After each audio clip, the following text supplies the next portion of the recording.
Hi, everybody. Sarah here, and I'm just going to do a quick recap reaction to Stranger Things Season 5, Episode 6, titled Escape from Camazotz. Interesting name.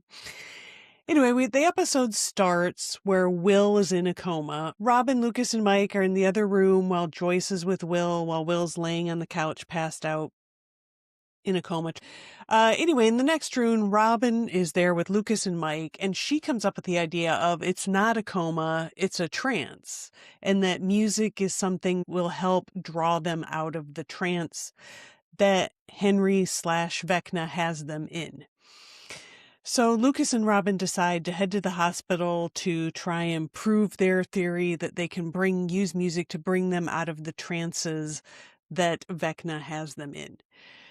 Then we go back to the Upside Down, where Steve, after getting really pissed off at Dustin, leaves for a bit. He comes back around to check in with Dustin, and Dustin tells him everything that he found in an office that had all the paperwork that shows that Vecna didn't create the Upside Down, science did.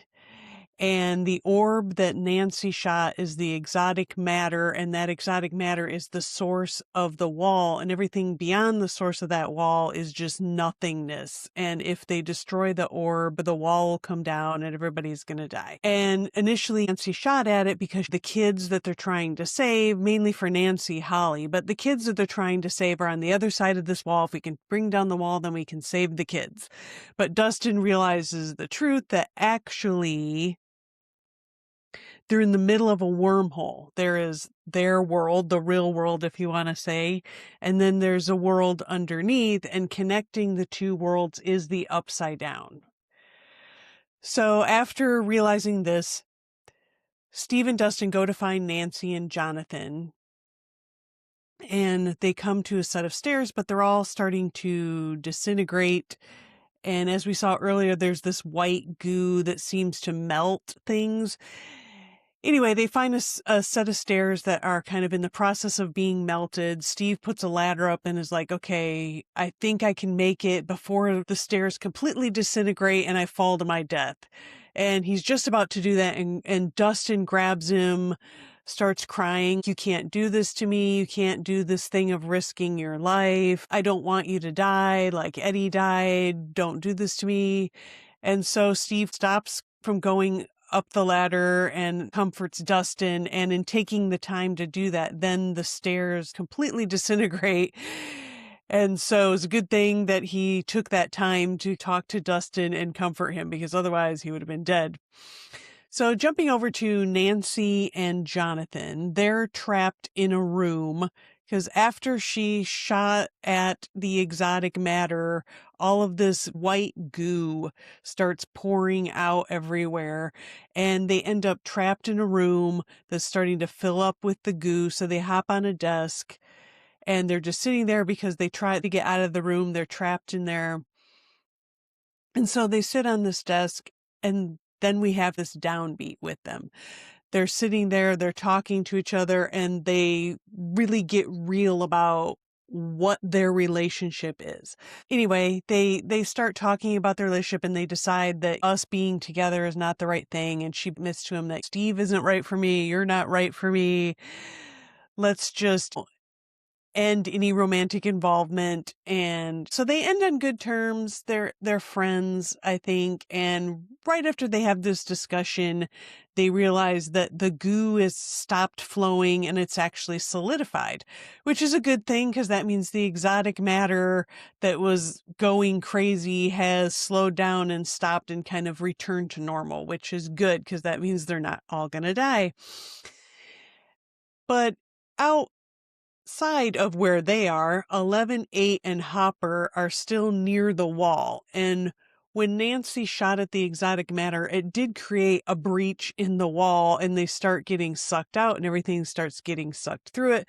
But a gateway back to the real world opens up, and they are able to escape back to that and go back to the radio station and hook up with everybody else, where they find out what happened to Will and what's going on. So 11 decides, okay, I'm just going to put on a pair of headphones and a blindfold, and I'm going to try to use my powers to go in and rescue Will from being under Vecna/Henry's hold. She's not able to find him, so they decide to go to the cabin where they have a deprivation tank they can set up, and so they head off to go do that. Meanwhile, Robin and Lucas arrive at the hospital, and unfortunately, she bumps right into Vicky, and Vicky is like, "What are you doing? You're going crazy. You stole all those drugs. You're a drug addict." And Robin tries to explain to her, "No, I'm not a drug addict. There's all this other stuff going on," which of course Vicky immediately thinks, okay, you're just withdrawing from drugs and you're being crazy and hallucinating things. Your mind's just going nuts from the withdrawal of the drugs. And she finds out that the military police are looking for Robin. And that's kind of where we leave things with them for now. And then we go back to the cabin and we see Joyce and Hopper have a sweet little conversation about how Joyce feels guilty that she let Will do this. And Hopper basically comforts her that it's okay, you didn't do anything wrong, you don't need to feel guilty about it. And then we get over to, there's a little scene with Eleven and Mike, where Mike overheard a discussion of like killing Henry isn't going to end this. So Eleven explains to Mike, like, look, killing Henry isn't going to stop this because Dr. K and that group, they want my blood to continue these experiments. They want to continue on with the experiments that were started with 11 and 8 and 9. Before they were using Henry's blood to make those experiments, but now they can use my blood to make those experiments. So I'm never going to be safe. And Mike tries to comfort her and reassure her that, yeah, we'll get out of here and we'll be safe. But anyway, I think 11 feels a little bit better, but I think 11 really still knows what the truth is. And Mike still hasn't really accepted what the truth is, that they're going to be used again. And so anyway, so we get back to Max and Holly. They are stuck in Vecna's brain or the world he created, whatever it is. And as we saw in the last episode, Vecna almost kills Max, but Will is able to control his body and allow them time to escape. So they escape to Max's safe place, that cave that Henry is too afraid to enter. And while her and Holly are sitting there talking, Holly realizes instead of chasing like our memories, maybe we should find his source memory that will be able to lead us to an exit out of this place. And Max is not so sure about it, but Holly's like, I'm just doing it. I don't care if you want to join me or not. I have this theory. I'm going to run with it.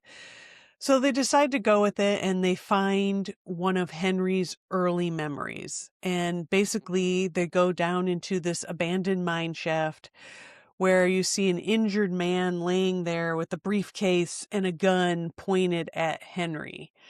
And the guy is very afraid of Henry and thinks that they sent him to kill me or whatever, which we don't really get a clear thing of who they are. But anyway, Henry tries to approach the man and say, look, I'm just trying to help you. The man shoots him and the bullet goes through Henry's hand. So Henry then grabs a rock and bashes the guy's head in until he's dead. And Holly and Max are standing there watching this memory, very horrified, and it's very graphic and very horrific. And Henry's got blood all over his face from bashing in this guy's head. And Max then hears her Kate Bush song and goes over to another part of the shaft and sees that there's an opening to move on to the next place that they need to go to escape. So she grabs Holly while Holly was continuing to watch this memory, and just as Henry is opening up the case, Max pulls her off to move on to the next thing. Then we see that Vecna has Will like entrapped in like, the same thing he has the kids entrapped in. He's got him trapped, and he was able to dig into Will's mind and find where Max is. And so now he knows that Max is at the hospital and he's going to go after her to kill her. And a little bit after that, 11 does end up finding Will using the deprivation tank. She gets him out of there. As soon as Will wakes up, the first thing he says is Vecna's going after Max. He knows where she is. He's going after her.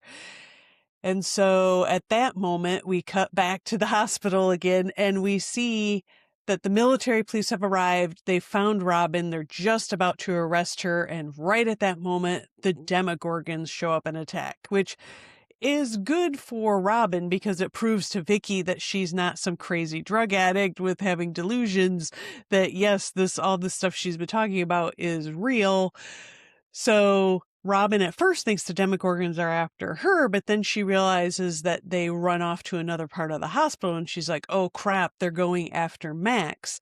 So Robin very cleverly grabs the phone, dials up the PA system of the hospital and says, Lucas, get her out of there, meet us down in the laundry room. So they run down into the laundry room. The Demogorgons are coming after them, chasing them, about to get them. But right at that moment, the dryer blows up. And we find out that Mrs. Wheeler, who's also in the hospital, also heard this PA announcement. She ran down to the laundry room, put an oxygen tank in the dryer, turned it on, and that caused the explosion, which eliminates the Demogorgons, and they're safe. And then we go back to Max and Holly again, who have found the place that they want to be in Vecna Henry's memories. And Max sees her portal open up, and she sees that this is for her, but Holly can't escape that way. Holly has to make her own portal out. And so Holly gets really freaked out and is scared. Max gives her kind of a pep talk, which actually works, and a portal starts opening for Holly to escape, but they realize it's in the Upside Down. So Holly says, look, go to the Upside Down, go find your house in the Upside Down, wait there. I'll escape through my thing, and the rest of us will come get you. Just go to your house in the Upside Down and hole up there, and we'll get you.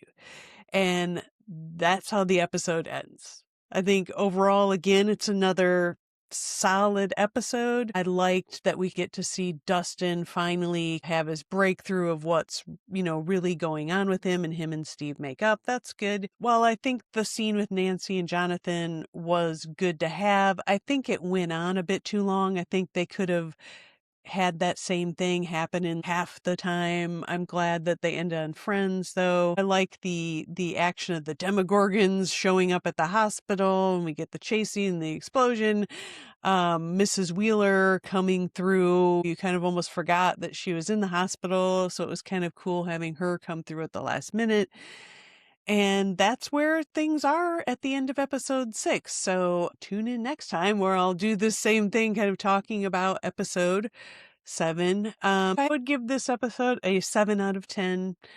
Definitely, it's another episode that builds to the next one like this whole series does. And anyway, I will see you next time when I talk about episode 7.